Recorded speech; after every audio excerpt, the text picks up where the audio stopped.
Noite de Estrelas, é um grande prazer de receber hoje a visita da futura rainha do rádio. Matou no peito, correu, atirou e gol! Lata d'água na cabeça.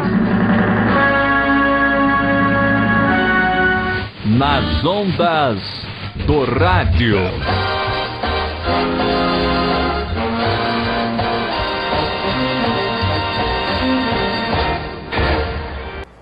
O sonho dele de criança era ser médico, mas ele acabou iniciando sua carreira no rádio, na Rádio Teresópolis, nos anos 70 com 18 anos de idade. Daí, partiu para o mundo e hoje é considerado um dos ícones da comunicação no Brasil. Nas ondas do rádio, ele, Eloy de Carlo, meu irmão. Fala, Arthur. Meu padrinho, é um prazer imenso recebê-lo aqui. Rapaz, nas ondas do rádio tem que ter Eloy de Carlo. É verdade, é verdade. Começou com 18 anos. Conta pra gente. Olha, é claro que a gente tem que fazer uma minissérie do programa Nas Ondas do Rádio com Eloy de Carlo. Se ele for contar toda a história da vida dele, no meio de comunicação que ele passou, a gente realmente vai ficar aqui uma semana no mínimo de programa Nas Ondas do Rádio para falar da vida de Eloy. Mas vamos tentar resumir essa história. Sempre tinha essa voz assim ou... Não, a voz da gente vai mudando ao longo dos anos, né? E eu me lembro que deixa eu contar para você como é que eu comecei. Fique à vontade. Na Rádio Teresópolis. Eu estudava no CEM, no Centro de Ensino Moderno, e o colégio estava se preparando para se apresentar num festival na televisão. Festival de cultura, de colégios e tal. Eu não me dava muito bem com o professor Carneiro, eu era meio tinhoso, e ele também, né? Mas acabou sendo responsável pelo início da minha carreira. Eu tenho uma excelente lembrança do professor José Maria Carneiro. E o professor Zé Maria estava fazendo uma esquete de teatro para falar de Teresópolis. Não era esquete de teatro, era uma apresentação, era uma declamação. Uhum. E o cara que estava apresentando o negócio lá não estava dando certo. E ele passou no corredor e falou: ô menino, vem cá. E eu com o cara amarrado, né? Eu estou fazendo um negócio para a televisão lá, queria que você participasse. Eu falei: televisão? E tinham 5 meninos na sala de aula declamando, mas um dos meninos não ia de jeito nenhum. Aí ele virou, chamou o menino e falou: vem cá, você vai dirigir esse negócio, porque eu não tenho tempo para dirigir. Então você sabe o texto de cabeça, você vai dirigindo. Bota o Eloy para fazer a tua parte aí, você vai ser o diretor. E o cara topou. Nome do cara: Mário Marcos Bandarra, que se tornou depois diretor. Hoje ele é diretor de TV da Globo, chegou a ser diretor de novela, fez comerciais. É um grande diretor de novela. O Mário Marcos fez comunicação e tal, e seguiu essa carreira. E eu fui apresentar o negócio, e o Carneiro gostou, falei: ficou bom. Aí nós fomos para a TV Rio, Canal 13 lá no Rio. Fizemos a apresentação, foi ótimo, nós tivemos o primeiro lugar, vencemos no estado do Rio e fomos convidados para participar do concurso nacional que ia ser gravado em São Lourenço, Minas Gerais. E fomos para lá. Fomos para São Lourenço em novembro. E fizemos a apresentação lá, no meio da apresentação tinha uma pausa. E o professor Carneiro ficava com um gravador de rolo, botando fundo musical, e a gente falando, ele botava fundo musical.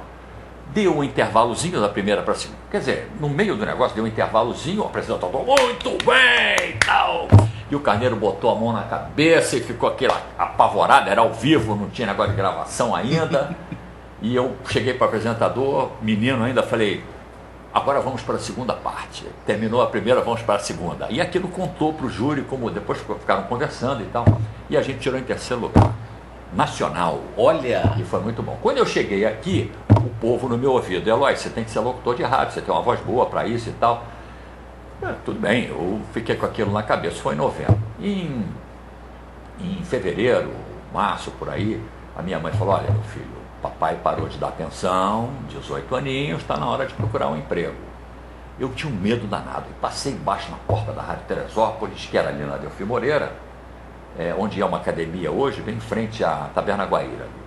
Eu passei, olhei, pensei bem, falei: empreguinho, é aqui que eu vou. Pum, subi as escadas, era a dona Dulce Guimarães, a diretora da rádio. Aí eu dei aquela colocada na voz, né? A senhora está precisando de locutor aí? aquela voz impostada, que a gente chamava de voz impostada. Ela falou, tô sim, porque o senhor é locutor. Eu falei, não sou locutor não, mas eu queria ser. Eu falei, então vem cá, eu vou fazer um teste com você. Chamou a Helena Itaboraí, a Helena me colocou numa salinha, com um gravador de rolo pequenininho, e falou para eu gravar umas coisas. Rapaz, eu tremia tanto, mas tremia tanto, a minha mão tremia tanto. Se tivesse um pandeiro ali, saía um samba enredo. E ali eu fiquei 2 anos na Rádio Teresópolis e depois resolvi ganhar o mundo. E resolveu partir para o Rio de Janeiro ou recebeu um convite VIP especial, Eloy? Ah, quem dera, puxa vida. Não, eu fui com a cara e com a coragem. Eu passei na faculdade de comunicação, uma história do médico ficou para trás. Eu estava já trabalhando em rádio, comunicação era o caminho mais fácil, né? E mais consensual ali na família e tal. E eu fui. Estava com meu irmão Totonho, pegamos o 127, quando chegamos na Praça Mauá, ele falou, peraí, tem uma rádio aí, não tem? Eu falei, tem, mas é muito grande, a Rádio Nacional, não dá, eu só queria as pequenas, essa aqui não dá para chegar. Ele falou, não, vamos nessa sim senhor.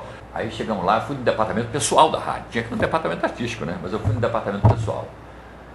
Vocês estão precisando de... O mesmo esquema, né? Vocês estão precisando de um locutor aí. Deu aquela impostada, aquela né? impostada. Eu não sabia nem impostar a voz direita, depois é que eu fui aprender. E o cara falou, olha, você tem que ir no departamento artístico, não é no departamento pessoal que se vê isso. Então, você vai no departamento artístico. Eu falei, procuro quem lá? Não, procuro o Paulo da Luz. Eu falei, tá, vou lá então. O Paulo da Luz, eu não me lembro do nome do rapaz, mas eu acho que era Paulo da Luz, Eduardo da Luz. Enfim, aí na saída eu perguntei, e o seu nome? O nome dele é que era Paulo. E o seu nome? Como é que é? Ele voltando, ele falou, não, meu nome é Paulo. Eu falei, então tá. Aí cheguei lá, Adolfo da Luz, lembrei o nome dele, é isso mesmo. Cheguei lá, rapaz, numa sala, tinha uns 20 sentados, em 20 poltronas, esperando o tal do Adolfo da Luz. Eu falei, vou bofar aqui nesse negócio. Quer dizer, 20 concorrentes? Não. Direto? Não, gravadora, as pessoas querendo falar com o diretor da rádio. Sim. Eu disse, eu vou bofar aqui, né?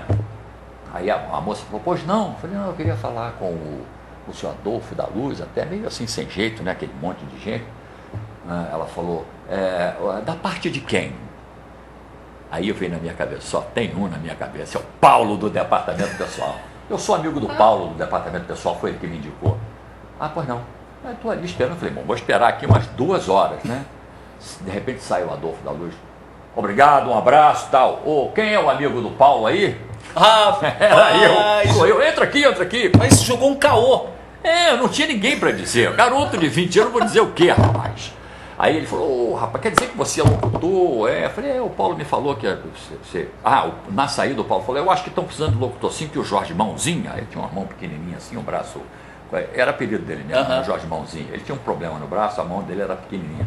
Não, o Jorge Mãozinha está saindo e tal, acho que eles vão precisar de locutor, procura o Adolfo. Foi isso, aí eu fui lá falar com o Adolfo. O Adolfo falou, o Jorge está saindo, é um grande locutor e tal, mas eu não sabia que o Paulo, ele nunca me falou que tinha um amigo locutor, mas pô, tá fechado, olha, você vem aqui porque você já segunda-feira já vai começar.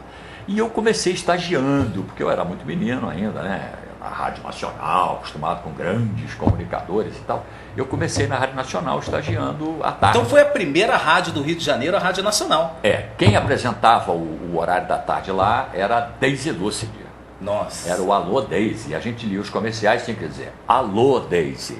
Aí eu falei, Alô Deise. Ela falou, nossa menina, não fala comigo dessa história. Mal sabia que ela era então esposa do Luiz Mendes, na verdade ali. E aí comecei a trabalhar na Rádio Nacional, logo depois surgiu uma oportunidade na Rádio Tamoio, uns 3 meses depois.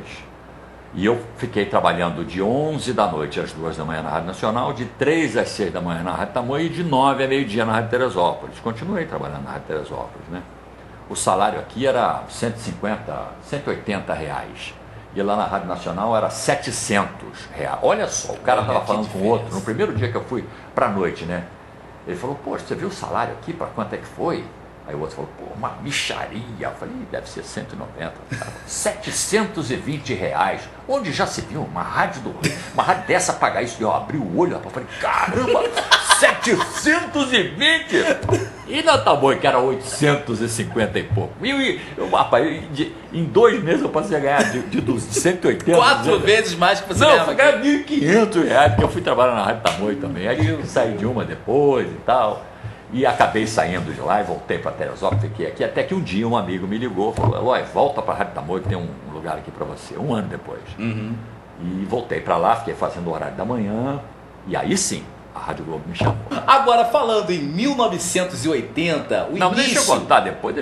Então conta. Você não tem comercial para chamar, não? Não, tem uma surpresa sua que a gente conseguiu buscar lá do fundo do baú, de 1980. Não, deixa eu contar a história da Transamérica. Então eu vou deixar você contar, mas tem uma surpresa aqui da Transamérica. Tá. Eu tinha uma namorada aqui em Teresópolis e ela ficava doente, eu faltava na rádio, né? Eu espirrava de manhã, eu não ia trabalhar. Eu era um profissional assim, muito relapso, chegava atrasado, faltava. E eles ficaram comigo lá uns 3 anos ainda, sabe? Lá na Rádio Globo, e depois finalmente me mandaram embora, né? Me demitiram da rádio, eu estava... Demitiram? Fui demitido. Eu estava no auge da Mundial, na primeira fase. A segunda fase foi muito maior, mas na primeira fase eles fizeram uma programação nova na parte da tarde, e eu fui apresentar os programas da parte da tarde, era garoto ainda, tinha 21 anos, 22 anos, e eu precedia o Big Boy na Mundial. E aí os caras me aturaram demais, né? 3 anos me aturando e me mandaram embora. Botaram na rua e eu fui então convidado para trabalhar na Transamérica. O Carlos Townsend, que foi o mentor da Rádio Cidade, quando ele fez a Rádio Cidade, ele me chamou lá, né? Mas eu já estava na Mundial fazendo sucesso, o salário lá era metade do salário da Mundial, não acreditei naquilo e não fiquei. E eles fizeram a Rádio Cidade, foi um sucesso tremendo e tal.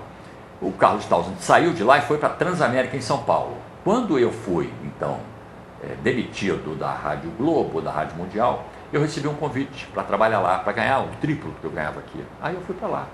Fiquei trabalhando lá, 6 meses depois, ou 1 ano depois, ele saiu da Transamérica para fazer a Rádio Cidade de São Paulo, que foi inaugurada lá em 25 de janeiro daquele ano, nem me lembro. E nós assumimos o lugar dele, eu e o Peixinho. O Peixinho era o programador. E eu na parte artística da rádio, na direção de produção da rádio, e fazia programas na Transamérica. Foi uma época maravilhosa da minha vida. E você apresentava um programa de disco music, né? Isso, eu era gerente nacional de produção e apresentava programas na Rádio Transamérica. Fui a Nova York montar o estúdio da Transamérica lá para ser o programa que tinha do Julinho Mazei. O Júlio Mazei fazia o programa de lá, eu fui mentor disso lá também. Foi uma época maravilhosa. E temos um espacinho dessa época maravilhosa, um off especial com o Eloy, um áudio dele na Transamérica de 1980. Vamos assistir agora, ou ouvir, vamos lá?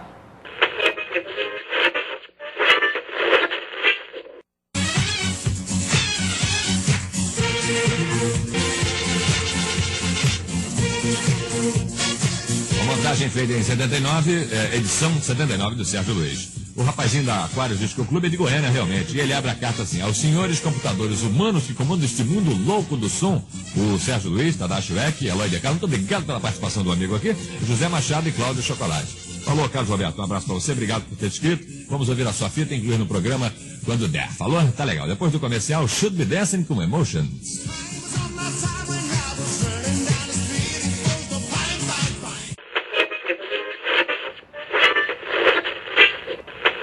Agora eu te faço a pergunta, você lembra dessa, meu querido?